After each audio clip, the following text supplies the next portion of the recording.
Magandang araw.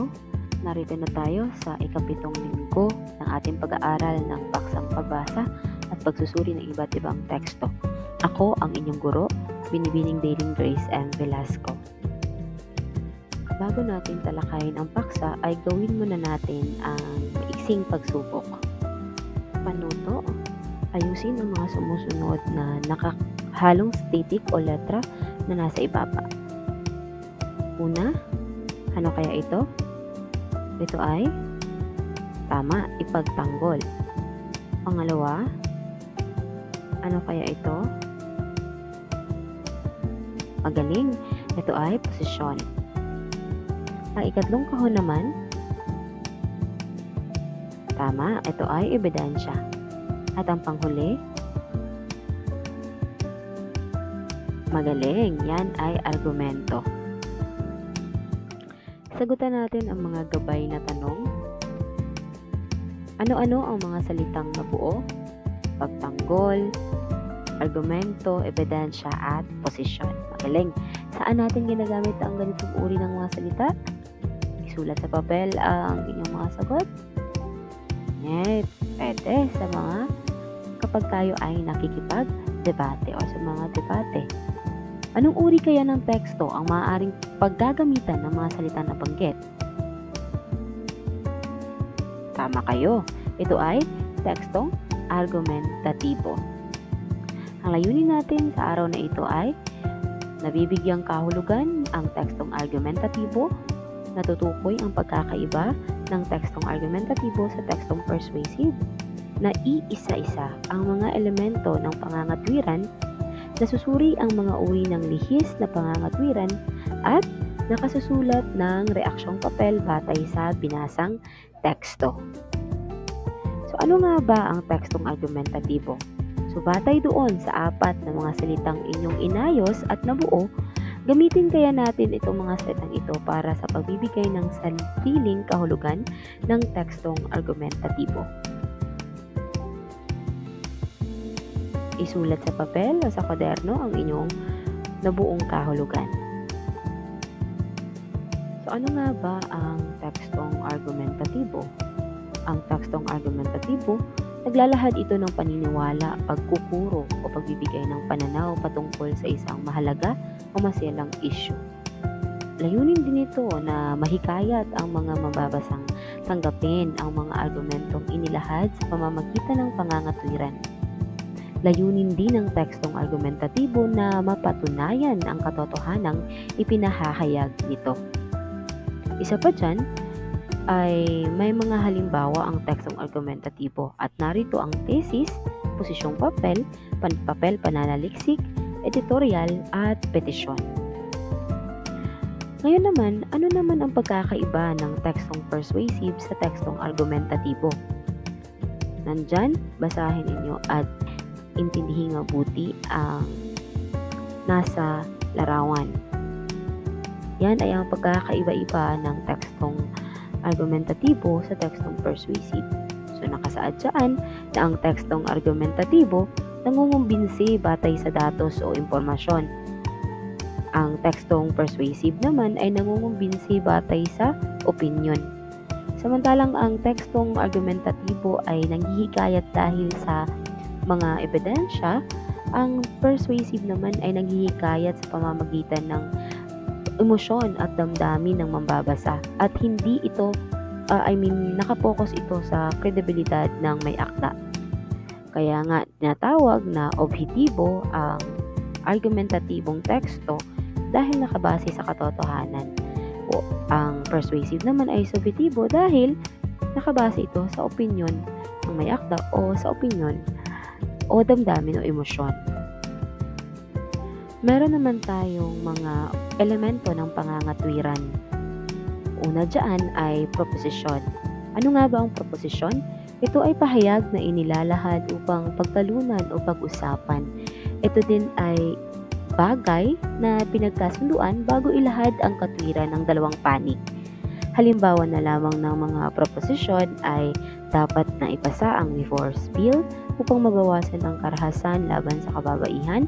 Isa pang halimbawa ay nakasasama sa pamilya ang pag-alis ng isang miyembro nito upang magtrabaho sa ibang bansa. So again, ang proposisyon ay paksa o pahayag na pagtatalunan or pag-uusapan. Ang kasunod niyan ay ang pangalawa, argumento. Ito ang paglalatag ng mga dahilan at ebidensya upang maging makatwiran ng isang panig. Ang argumento din ay kinakailangan ng malalim na pananaliksik at talas ng pagsusuri sa proposisyon upang makapagbigay ng mahusay na argumento. Basahin natin ang isang halimbawa ng isang tekstong argumentatibo na pinamagatang pagpapalibing kay Pangulong Marcos sa libingan ng mga bayani, hindi dapat pahintulutan. Hindi pa ako nabubuhay noong panahon ng batas militar, ngunit hindi ibig sabihin nito na wala na akong karapatang magsalita tungkol dito. Isinilang ako ilang taon matapos ang EDSA People Power 1 na nagpatalsik sa malupit na diktatura ni Ferdinand Marcos. Lumaki akong nagtatamasa ng mga pribilehiyo ng isang demokratikong bansa. Malinaw sa akin kung paanong ang matagal na panahong monopolyo sa kapangyarihan ni Marcos at ng kanyang mga kroni ay may kaakibat na paglabag sa mga karapatang pantao, karapatang mabuhay ng mapayapa, magpahayag, mamahayag, magtipon-tipon at kahit matulog ng mahimbing sa gabi.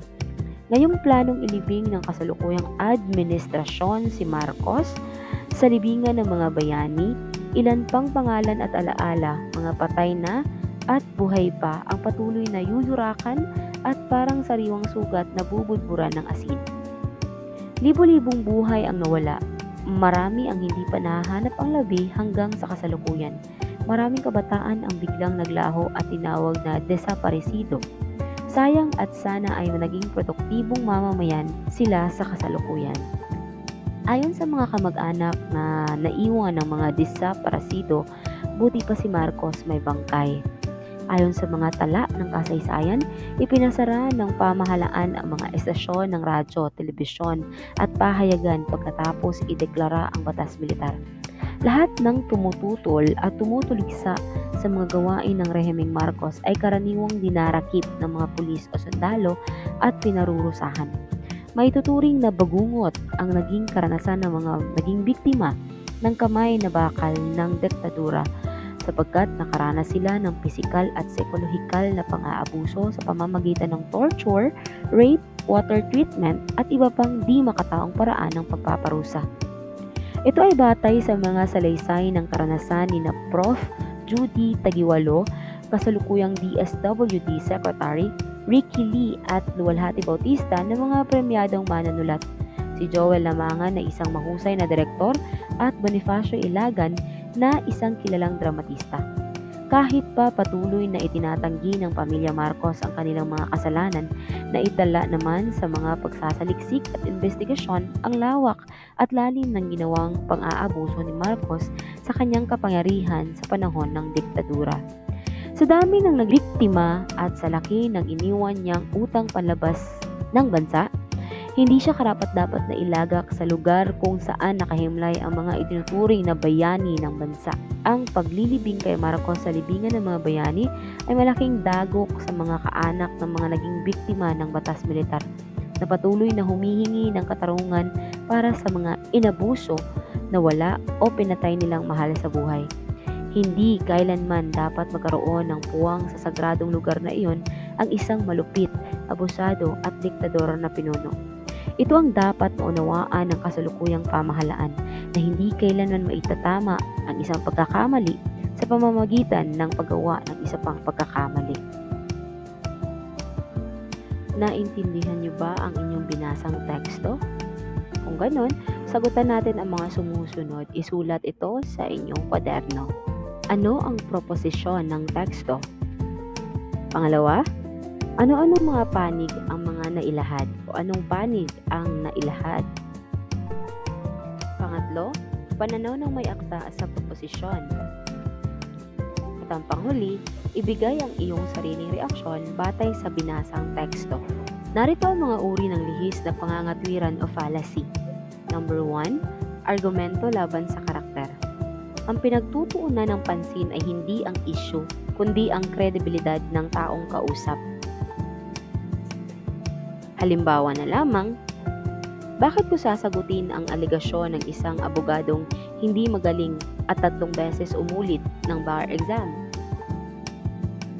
Palawa, paggamit ng puwersa o pananakot.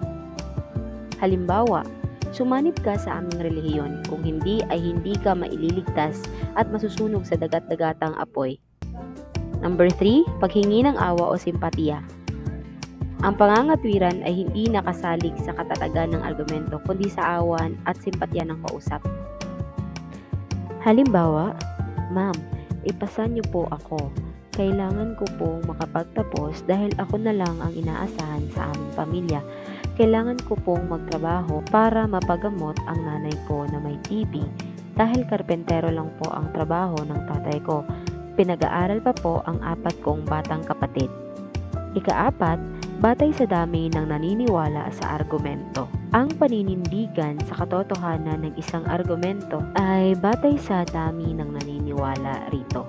Halimbawa, lahat naman ng tao ay nagsisinungaling, kaya walang masama kung magsinungaling paminsan-minsan. Ika-5, batay sa kawalan ng sapat na ebidensya. Ang proposisyon o pahayag ay pinaninindigan dahil hindi pa napatunayan ang kamalian nito at walang sapat na patunay kung mali o tama ang pahayag. Kung wala ng tanong ang buong klase, ibig sabihin ay alam na nila ang aralin at handa na sila sa mahabang pagsusulit. Ika-6, batay sa pagkakaugnay ng 2 pangyayari. Ang pangangatwiran ay batay sa sabay na pangyayari. Ang isa ay dapat dahilan ng isa o may ugnayang sanhi at bunga ang 2 pangyayaring ito. Halimbawa, maswerte sa akin ang kulay pula. Sa tuwing nakapula ako ay laging mataas ang benta ko. Ika-7, batay sa pagkakasunod ng mga pangyayari. Ang pagmamatuwid ay batay sa magkakasunod-sunod na pattern ng mga pangyayari. Ang nauna ay pinaniniwala ang dahilan ng kasunod na pangyayari. Halimbawa, talo na naman ang tama raw. Nanood kasi ako eh. Sa tuwing nanonood ako ng laro nila, ay lagi na lang silang natatalo. Ika-8, walang kaugnayan. Ang konklusyon ay walang lohikal na kaugnayan sa naunang pahayag. Halimbawa, hindi nagagalingan si Ronald sa musika ng bandang iyan dahil baduy raw manamit ang bokalista. Ika-9, paikot-ikot na pangangatwiran. Paulit-ulit ang pahayag at walang malinaw na punto. Halimbawa, hindi ako nakarating sa pulong dahil lumiban ako ng araw na iyon. At panghuli, padalos-dalos na paglalahat. Paggawa ng pangkalahatang pahayag o konklusyon batay lamang sa iilang patunay o katibayang may kinikilingan. Bumubuo ng argumento ng walang gaanong batayan. Halimbawa, nang minsan akong dumaan sa lugar na iyon, ay nadukutan ako, kaya wag kang mapapagawi dyan dahil pawang mandurukot ang mga nariyan. Meron naman tayong mga bahagi ng tekstong argumentatibo. Una ay ang panimula. Kailangang maging mapanghikayat sa paraang mahusay na mailahad ang pangkalahatang paksang tatalakayin at ang proposisyon. Ibig sabihin ng proposisyon, ito ay isang pahayag na naglalaman ng isang opinyon na maaaring pagtalunan o ang paksa na pwedeng pagtalunan o pag-usapan. Ikalawa, katawan. Lahat ng argumento ukol sa inihaing proposisyon ay kailangang organisadong maihanay sa katawan ng tekstong argumentatibo. Mahalagang may malawak na kaalaman ang manunulat ukol sa isyong tinatalakay, nang sa gayon ay magtaglay ng bigat ang mga pangangatwiran. At ang panghuling bahagi ng tekstong argumentatibo ay ang konklusyon. Sa bahaging ito, inalalatag ng sumulat ang kabuuan niyang pananaw ukol sa kanyang proposisyon. Kinakailangang matibay ang konklusyong binuo batay sa mga patunay na nabanggit sa katawan ng teksto. Naintindihan niyo ba ang paksa ngayong araw? Maraming salamat sa pakikinig.